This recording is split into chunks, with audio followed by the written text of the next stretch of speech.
Oi, boa tarde. Eu sou Mônica Veríssimo. Participei de uma mesa hoje no EMO 2017 falando sobre as diretrizes da BHH.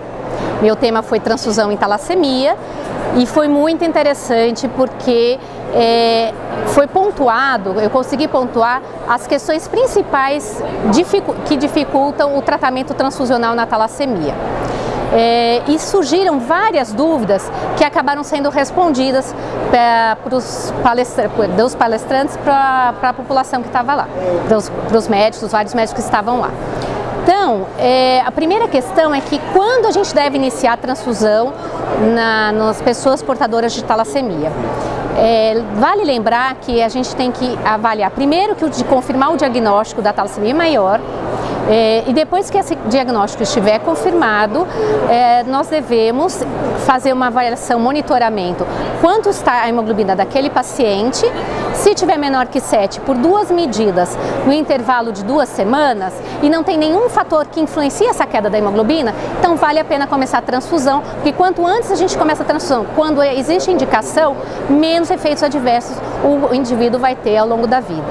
E quais são os efeitos adversos que essa transfusão poderia propiciar? Basicamente a imunização, uma vez que quanto mais tarde a gente iniciar o processo transfusional, maior é a chance de ter formação de anticorpos que vão dificultar a realização das transfusões de forma adequada. E esses anticorpos acabam impactando no resultado transfusional no final. Eles têm uma memória, a produção existe, tem essa memória e o paciente vai ter muita dificuldade a cada vez de receber transfusões regulares. Então, quanto antes começar a transfusão, desde que previamente indicado, melhor para esse paciente. Uma outra questão é que antes da gente começar a transfusão, a gente deve tomar alguns cuidados. A fenotipagem eritrocitária, que é a gente identificar qual é a tipagem sanguínea desse paciente, o RH, e os fenótipos eritrocitários é importante. Por quê? Porque eu vou oferecer o melhor produto sanguíneo disponível para esse indivíduo, compatível com os antígenos que ele apresenta previamente. Então a gente faz essa fenotipagem eritrocitária e tenta proteger para o RH, que é os mais comuns e os mais imunogênicos, mas se eventualmente esse indivíduo desenvolver um anticorpo, a gente já tem uma fenotipagem prévia feita e isso facilita. Uma outra questão é quando infelizmente, o indivíduo não tem uma fenotipagem previamente estabelecida, uma fenotipagem estendida. Ainda assim, a gente tem a possibilidade de oferecer uma melhor status transfusional com a genotipagem eritrocitária, que é um programa que genotipa, através do DNA, todos os antígenos eritrocitários, ou melhor, os antígenos eritrocitários mais frequentes. E com isso a gente consegue promover uma melhor qualidade de transfusão para esse paciente. Então, quando começar, a gente já esclareceu. Mas e o intervalo? Como é que a gente deve manter esse intervalo? A gente vai manter esse intervalo entre 2 e 5 semanas, de forma que a hemoglobina pré-transfusional sempre fica entre 9 e 10,5, porque a gente inibe a eritropoiesia ineficaz, que afinal de contas é o grande objetivo da terapia transfusional. A gente tem que inibir a eritropoiesia ineficaz para a prevenção dos eventos adversos que a talassemia vai promover nesse indivíduo ao longo da vida. Então, o intervalo transfusional nós já falamos, a hemoglobina pré e cuidado com a hemoglobina pós. A gente também não pode dar qualquer quantidade de sangue para esse indivíduo. A gente tem que se atentar ao fato de que a hemoglobina pós deve ficar entre 14 e 15 gramas por decilitro. Então, essa é uma preocupação. E com o hematócrito da bolsa, a gente tem como calcular de forma individualizada a cada transfusão qual é o volume sanguíneo que esse indivíduo deve receber. Qual é o volume da bolsa a ser transfundida. Isso é muito importante. A terapia transfusional tem que ser sempre individualizada. Uma vez que eu estabeleci quanto começa, o intervalo e a hemoglobina pós, a outra preocupação é fornecer um sangue fenotipado, com certeza, e filtrado, para que eu minimize os eventos adversos dessa transfusão.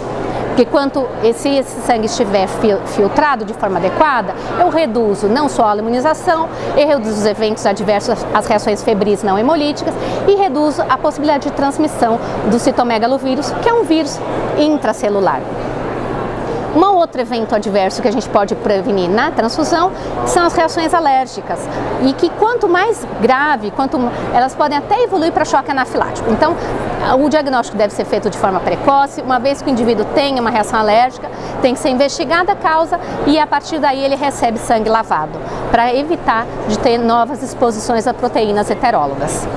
Então, quanto transfundir, intervalo, hemoglobina pós, filtro e a última questão, como é que a gente monitora essa transfusão?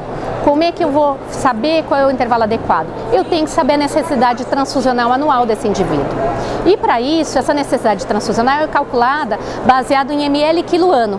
Se ele chegar a mais do que 250 ml por quilo ano, acende-se um alerta. Significa que esse regime transfusional está sendo feito de forma não inadequada, mas a gente tem que ver por que ele está tendo um consumo tão aumentado por ml por quilo por ano. Então, afastar as hemólises por transfusão, afastar o hiperesplenismo.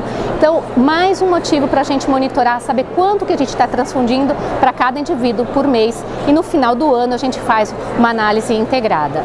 Então, dessa forma, se eu tenho esse aumento da necessidade transfusional, eu afasto as causas que promovem isso e, a partir daí, eu tenho um melhor monitoramento, uma melhor oferta de terapia transfusional para esse indivíduo.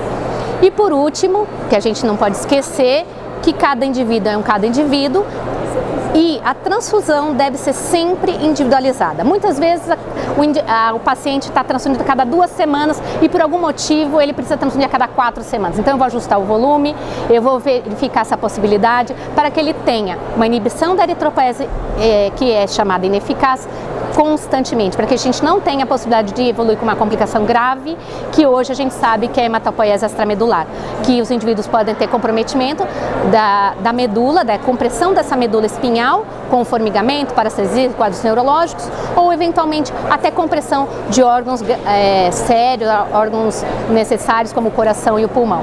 Então, a eritropoiese ineficaz deve ser inibida e uma forma de inibir isso é justamente a transfusão regular. Eu espero que eu tenha esclarecido essas dúvidas para vocês e eu estou à disposição para novas perguntas. E lembre-se, tudo isso que a gente fala tem no site da Abrasta e tem nos guidelines do Ministério da Saúde e na Federação Internacional de Talassemia. Procurem, se informem para que a gente possa fazer o melhor para vocês. Obrigada.